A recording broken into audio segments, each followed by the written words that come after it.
လုံးပဲမင်္ဂလာပါဒီနေ့ကျွန်တော်မွေးနေ့မှာစူဂျီဆိုင်တော့မှာဖြစ်ပါတယ်အဲ့တော့စူဂျီဆိုင်မှာဘာတွေရှိမလဲဆိုတာကျွန်တော်တို့တွက်ကြည့်ကြရအောင်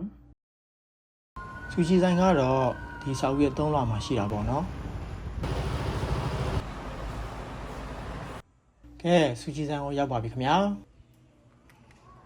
စူဂျီဆိုင်ကတော့ဆိုင်ပြင်ဆင်လေးကတော့မစိုးဘူးပေါ့နော်ဒါကတက်ရက်တယ်ဒါကတော့ဆူရှီတန်းပေါ့နော်ဒီနေရာမှာဆူရှီတွေကတကယ်ကိုအများကြီးရှိတာပေါ့နော်ကျွန်တော်ကတော့ပထမဆုံးဆူရှီမယူခင်မှာဘာတွေရှိမလဲဆိုတာအရင်ဆုံးကြည့်ရပေါ့နော်ဆူရှီတွေကမျိုးစားတွေကတော့တကယ်ကိုအများကြီးပါပဲကျွန်တော်မသိတဲ့နာမည်တွေကျွန်တော်မကြားဘူးတာတွေကျွန်တော်မစားဘူးတာတွေအများကြီးပေါ့နော်နောက်ပြီးတော့ငါအသားလွှာလို့ခေါ်တဲ့ဆယ်မွန်ငါးတို့တူနာငါးတို့အဲ့ဒါတွေလည်းအများကြီးရှိတယ်ပေါ့နော်ဆိုတော့ကျွန်တော်ရွေးကြည့်တာလေးတွေကိုကျွန်တော်စကြည့်မယ်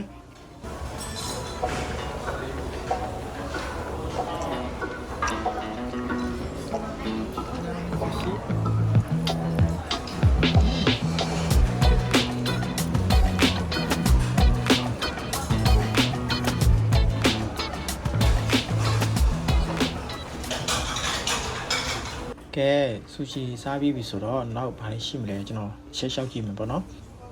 ဒီမှာဆိုရင်ဘာဘီကျူတွေပီဇာတွေချစ်ချလောက်တွေဟင်းပွဲတွေပါစတာတွေပြီးတော့ကနန်းကြော်တွေအကြောင်းတွေအစုံတော်တော်များရှိရပေါ့နော်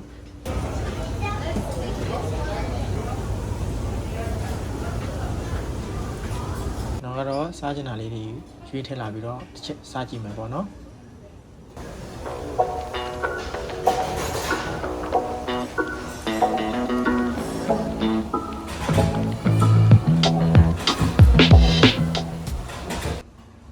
ကဲနောက်ထပ်ထပ်ကြည့်တဲ့ခါကျတော့ဒီ salad အတန်းတွေပေါ့နော်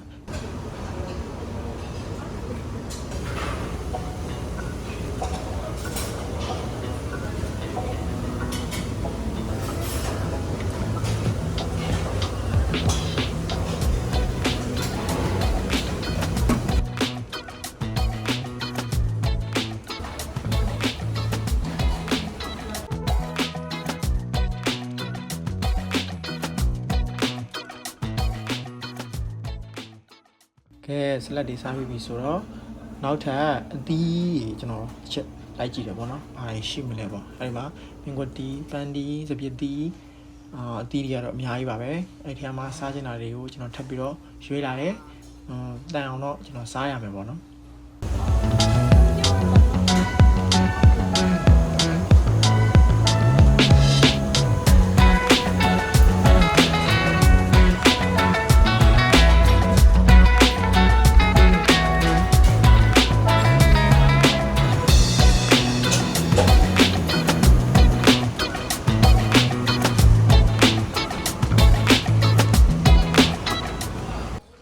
ကဲနောက်ဆုံးပိတ်မတန်မှာဆိုးလို့ပစွန်9កောင်လောက်ထပ်ယူပြီးတော့ကျွန်တော်ဆွဲခဲ့လိုက်တယ်ဗျာဒ